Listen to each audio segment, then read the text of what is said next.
ہمارے نزدیک کامیابی کا معیار زیادہ پیسے جمع کر لینا، کوئی جائیداد بنا لینا، کوئی بڑا عہدہ اور منصب حاصل کر لینا، یہ ہے کامیابی کا معیار۔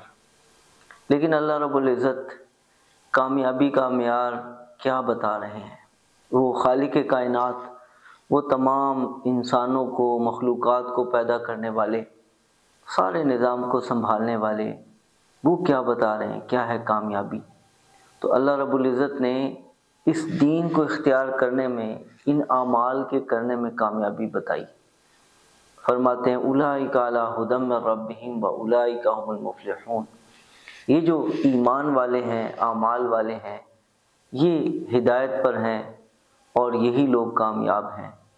اور سورہ مومنون میں فرماتے ہیں قد افلح المؤمنون الذین ھم فی صلاتہم خاشعون، کامیاب ہو گئے مومن جو اپنی نمازوں میں خشوع اختیار کرتے ہیں۔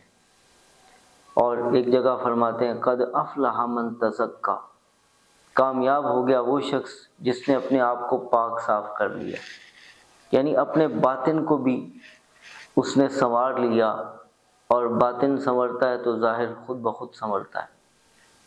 تو یہ لوگ کامیاب ہیں، اعمال والے، دین اختیار کرنے والے، آخرت کو دنیا پر ترجیح دینے والے۔ ہم نے دنیا کو بڑی چیز سمجھ لیا، دنیا بڑی چیز نہیں ہے۔ اگر دنیا کو بڑا سمجھیں گے تو آخرت کو فراموش کر بیٹھیں گے، آخرت سے غافل ہو جائیں گے۔ دنیا بڑی چیز نہیں ہے، اللہ رب العزت نے آخرت کو بڑی چیز کہا ہے۔ فَلْيَتَنَافَسِ الْمُتَنَافِسُونَ، رغبت کرنے والوں کو ان آخرت کے درجات میں رغبت کرنی چاہیے۔ حدیث مبارکہ میں آتا ہے اگر اللہ رب العزت کے ہاں دنیا کی اوقات مچھر کے پر کے برابر بھی ہوتی تو کافر آدمی کو پانی کا گھونٹ بھی نصیب نہ ہوتا۔ اور جنت اتنی وسیع و عریض، یہ ساری کی ساری دنیا دے کر جنت کے ایک بالشت برابر جگہ، ایک کوڑا رکھنے کی جگہ بھی نہیں خریدی جا سکتی۔ اتنی قیمتی جگہ اور اتنی بڑی جگہ اللہ رب العزت ان لوگوں کو عزتیں دیں گے جو دین اختیار کریں گے، اللہ رب العزت کی اطاعت اور فرمانبرداری کریں گے۔ تو کامیابی دنیا میں نہیں ہے، دنیا بڑی چیز نہیں ہے۔ جب ہم دنیا کو بڑی چیز سمجھیں گے تو پھر آخرت کے کاموں سے پیچھے رہ جائیں گے، اور اگر ہم دنیا کو چھوٹی چیز سمجھیں گے تو آخرت کے کاموں کا اہتمام ہوگا، پھر اللہ رب العزت کی طرف توجہ جائے گی، دھیان جائے گا، اور پھر اللہ رب العزت کے نوازنے کی فکر ہوگی کہ کیسے اللہ رب العزت کے ہاں سے ہم نعمتوں کو سمیٹیں، انعامات کو حاصل کریں۔ بس یہ ہے درست زاویہ۔ دنیا ملے گی نہیں ملے گی، کس صورت میں ملے گی، دنیا کی حرص رکھنے کی صورت میں ملے گی یا آخرت کی فکر کرنے کی صورت میں ملے گی، یہ معاملہ نہیں۔ دنیا کی حریصوں کو بھی دنیا ملی ہے، دنیا نہ چاہنے والوں کو بھی دنیا ملی، آخرت سے غفلت والوں کو بھی دنیا ملی ہے، اور آخرت کی طرف رغبت کرنے والوں کو بھی دنیا ملی ہے۔ یہ دنیا معیار نہیں ہے۔ اللہ رب العزت ان لوگوں کو نوازتے ہیں جو دین اختیار کرتے ہیں، اور اگر وہ دنیا میں بھی نواز دیے جائیں، نعمتیں ان کے پاس فراوانی کے ساتھ میسر ہو جائیں، تو اس نوازے جانے کے اندر ایک سکون اور اطمینان بھی ہوتا ہے، جبکہ جو حرص کی وجہ سے دنیا اکٹھی کرتا ہے اس کو اطمینان اور سکون میسر نہیں آتا۔ اور آخرت کے اندر جو حرص والے ہیں، دنیا والے ہیں، ان کا کوئی حصہ نہیں، اور ان اہل دین کا، ان اللہ رب العزت کے فرما برداروں کا حصہ ہی حصہ ہے۔ ان کے لیے وہاں پر نعمتیں نعمتیں ہیں، یہ اعمال وہاں کی کرنسی ہے، ان کو بہت کچھ ملے گا، ان کے لیے وہاں بہت کچھ ہے۔ تو ایک تو ہم اپنی نظر کا، نگاہ کا زاویہ درست کریں کہ دنیا بڑی چیز نہیں ہے، اور دوسری بات دنیا چاہنے پہ دنیا نہیں ملے گی، بلکہ دین کو اختیار کرنے میں بھی دنیا ملتی ہے، اور بعض اوقات اللہ رب العزت زیادہ دنیا دے دیتے ہیں اور ساتھ میں اطمینان بھی دے دیتے ہیں۔ اور تیسری بات یہ کہ ہم اپنی ان سانسوں کو جو ہمیں بہت تھوڑی سی سانسیں مستعار ملی ہیں، ان کو چند ٹکوں کے پیچھے نہ خرچ کریں، دنیا کو حاصل کرنے کے لیے ان کو قربان نہ کریں، بلکہ اللہ رب العزت کی فرما برداری میں ان کو صرف کریں۔ ہم نے اپنی جان اور مال سب کچھ اللہ رب العزت کو بیچ دیا ہوا ہے جنت کے بدلے میں۔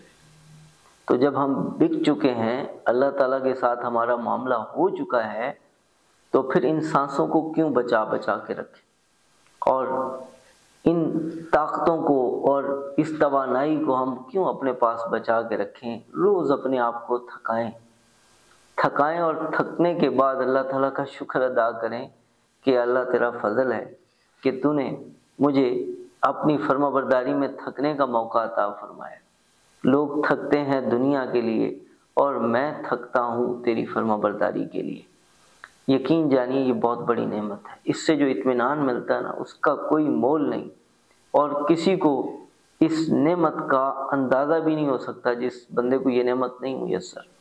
اتنی بڑی نعمت ہے اللہ رب العزت کے راستے میں ٹھوکریں کھانا، مشقتیں برداشت کرنا، اور پھر تھکاوٹ کے ساتھ نیند کا آنا، یہ بہت بڑی نعمت ہے۔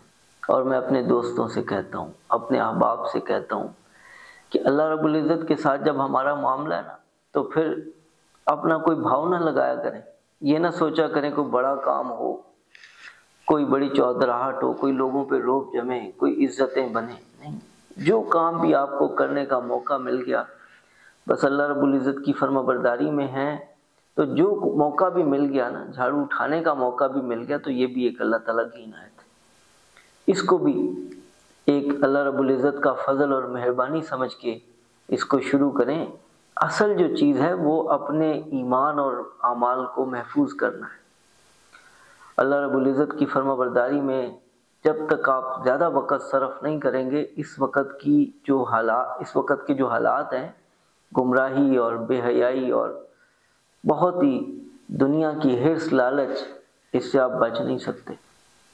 اپنے زیادہ وقت کو آپ دین میں خرچ کریں گے، تھوڑا وقت بچے گا، اس میں پھر جو دنیا بھی ہوگی نا، وہ بھی بڑی اطمینان والی ہوگی، اور اس میں بھی اللہ تعالیٰ کی فرما برداری ہوگی۔ تو اپنا زیادہ سے زیادہ وقت دین کے ساتھ صرف کرنے کی کوشش کریں۔ اسی طریقے سے، اسی رستے سے آپ کا ایمان محفوظ ہوگا، آپ کے اعمال محفوظ ہوں گے، اور آپ اللہ تعالیٰ کے مقربین میں شامل ہوں گے۔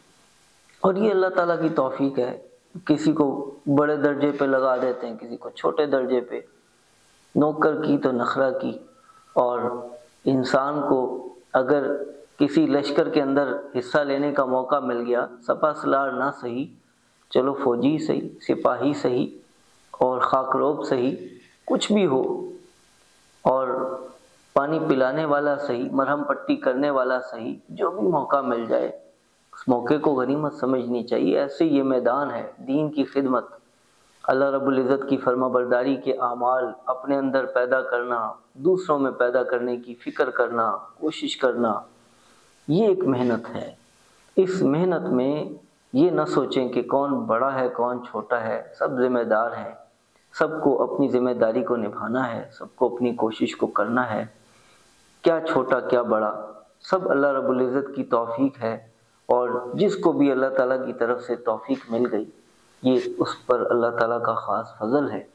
اور موقع کوئی بھی کام چھوٹا ہے یا بڑا ہے، اللہ تعالیٰ کی فرما برداری کوئی بھی چھوٹی نہیں۔ اور مشین کے اندر کچھ گراریاں بڑی ہوتی ہیں، کچھ چھوٹی ہوتی ہیں۔